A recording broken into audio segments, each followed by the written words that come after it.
بسم اللہ الرحمن الرحیم والعاقبۃ للمتقین السلام علی سید المرسلین خاتم النبیین محمد صلی اللہ علیہ وسلم۔ پاکستان منزل بمنزل کا یہ سلسلہ جاری ہے۔ یہ فیاض مدثر مبین صاحب خود تیار کرتے ہیں، خود آپ کے سامنے پیش کرتے ہیں اور پھر اس کا فالو اپ کرتے ہیں۔ یہ جو ایپیسوڈ ہے جو آپ کے سامنے پیش کیا جا رہا ہے، یہ 200 ایپیسوڈ نمبر ہے اس کا، اور یہ ان واقعات پر مشتمل ہے جو اکتوبر 1963 میں پاکستان میں وقوع پذیر ہوئے تھے۔ میری گزارش ہے ناظرین سے اور سامعین سے کہ اس کوشش کو آپ قبول کریں اور اس کو ڈسٹریبیوٹ کریں اور سبسکرائب کریں، اور تاکہ پاکستان کی سلامتی اور بہبود کا پیغام گلی گلی کوچے کوچے تک پہنچ جائے۔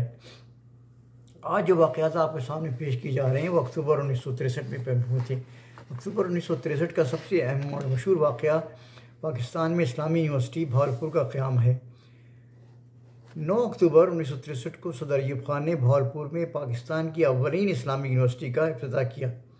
اس یونیورسٹی کے وائس چانسلر ڈاکٹر حامد حسن برگرامی مقرر کیے گئے تھے، اور تقریب میں مغربی پاکستان کے گورنر جناب نواب خواجہ باغ ملک محمد امیر خان اور صوبائی وزیر محنت اور سماجی بہبود سید احمد نواز گردیزی بھی موجود تھے۔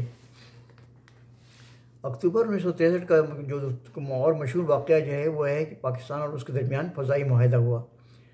7 اکتوبر 1963 کو پاکستان اور روس کے نمائندوں نے کراچی میں ایک فضائی معاہدے پر دستخط کیے، جن کے تحت پاکستان کی قومی فضائی کمپنی کے طیارے یعنی قومی فضائی company Pakistan international air lines کے طیارے ماسکو اور ماسکو کے ساتھ یورپ کے دوسرے ممالک تک پرواز کر سکیں گے۔ پاکستان پہلا ملک تھا جس کے طیاروں کو روس کے راستے یورپ جانے اور آنے کی اجازت مل گئی تھی۔ اکتوبر 1963 کا مشہور واقعہ یہ بھی ہے کہ پاکستان کے وزیر خارجہ مسٹر بھٹو نے پہلا امریکہ کا سرکاری دورہ کیا۔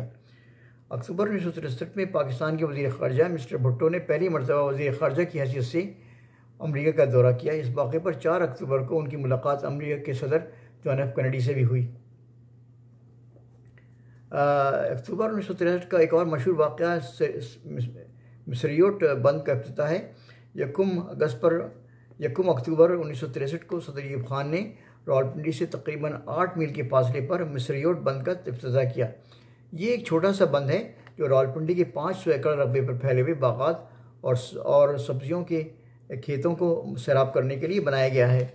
مصریوٹ بند کی تعمیر پر مکمل طور پر 3,30,000 روپے خرچ ہوئے تھے۔ اکتوبر 1963 کا اور مشہور واقعہ ہے کہ انجام اور آغاز کا مینجمنٹ تبدیلی ہوئی۔ روزنامہ انجام کسی زمانے میں جنگ کراچی کے بعد کراچی کا دوسرا سب سے بڑا اخبار تھا، مگر پھر روزنامہ حریت کے اجرا کے بعد اس کی اشاعت گھٹ گئی تھی۔ اس صورتحال کے پیش نظر روزنامہ انجام کے مالک شیخ محمد عثمان نے اسے فروخت کر دیا تھا، اور یہ 1 اکتوبر 1963 کو ایک نئی انتظامیہ کے تحت اہتمام شائع ہونے لگا تھا۔ نئی انتظامیہ نے اس اخبار کے مدیر محمد عمر فاروقی کی جگہ مشہور صحافی طفیل احمد جمالی کو اخبار کا مدیر مقرر کر دیا تھا۔ دوسری جانب انجام کے مدیر محمد عمر فاروقی نے انجام سے فارغ ہونے کے بعد ایک نئے اخبار کا اجرا کیا جس کا نام آغاز تھا۔ 18 اکتوبر 1963 کو حکیم محمد سعید نے اس نئے اخبار کے دفتر کا افتتاح کیا، اور 27 اکتوبر 1963 سے محمد عمر فاروقی کی ادارت میں روزنامہ آغاز کا اجرا عمل میں مکمل ہو گیا۔ 1 اکتوبر 1963 کو پاکستان کے ہنگری اور چیکوسلواکیہ سے تجارتی معاہدے میں دستخط ہوئے۔ 4 اکتوبر 1963 کو پاکستان کی صوبائی حکومتوں نے بھی پریس آرڈیننس میں ترمیم کے لیے سفارش پیش کر دی۔ 5 اکتوبر 1963 کو واشنگٹن میں صدر کینیڈی اور وزیر خارجہ بھٹو کے درمیان بات چیت ناکام ہو گئی۔ 7 اکتوبر 1963 کو صدر ایوب خان نے پبلک ورکس ڈپارٹمنٹ، جسے عام طور پہ پاکستان میں PWD کے نام سے جانا جاتا ہے، اس کے 7 سالہ جشن کا افتتاح کیا۔ 9 اکتوبر 1963 کو صدر ایوب خان کی شدید کوشش کے باوجود اخبارات سے پابندی ختم کرنے کے لیے صحافیوں نے بڑی کوشش کی، اور بڑی اس کی جدوجہد کی، اور اس کے لیے اس کی ختم کرنے کے لیے ایک اسٹرائک بھی کی گئی، جس میں ایک دن پورے دن اخبار شائع نہیں ہوئے۔ اس کے تحت 9 اکتوبر 1963 کو آخرکار آرڈیننس جاری کر دی گئی، جس پہ اخبار سے کچھ پابندیاں ختم کر دی گئی تھیں۔ 10 اکتوبر 1963 کو افغان حکومت نے پاکستان سے درآمد ہونے والی بعض اشیاء پر محصول یعنی ٹیکس دوگنا کر دیا تھا۔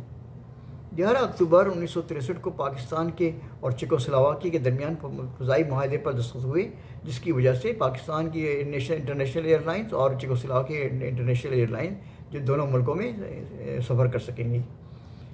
11 اکتوبر 1963 کو ہی قدرت اللہ شہاب کو ہالینڈ میں پاکستان کا سفیر مقرر کر دیا گیا۔